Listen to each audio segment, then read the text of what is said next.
there are some legitimate questions being asked about how long our society can continue on its current path. I think there's broad agreement that we have to change, that change is inevitable and necessary, and how that change occurs and how abrupt it occurs is in our power to influence today. PIRE stands for Partnerships in International Research and Education. So part of the desire of the National Science Foundation was to facilitate the building of new research relationships and education-based relationships. We are a team of over 100 scientists and students from 6 countries across the Americas: Brazil, Argentina, Mexico, Canada, United States, and Uruguay. We study the impacts of forest-related bioenergy across the Americas. Boom and bust social impacts. The idea of biofuels is to give society an alternative to that, but we want it to be an alternative that is sustainable in this period of transition that's probably going to be a long-term period. So we study the soil, we study water, we study nutrient cycling, we study species, we study how that's going to impact the social and ecological communities. We are studying what these effects can be and how to improve the benefits and mitigate the negative impacts of palm oil. Basically, there's 3 pillars of sustainability: environmental, you have the economic, and you have the social. We have to have people on the team who understand all those pieces. So we need social scientists who understand the people. We need engineers who understand the production processes, and we need natural scientists who understand the ecosystems and how they're being impacted.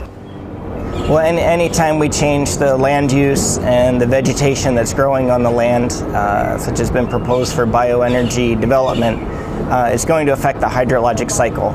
So fundamentally, we're just trying to get a better understanding of the movement of water through these bioenergy systems and how it affects water resources and water scarcity at the watershed scale. One of the goals of PIRE is to estimate water use of different bioenergy crops, and here in Tabasco, Mexico is palm.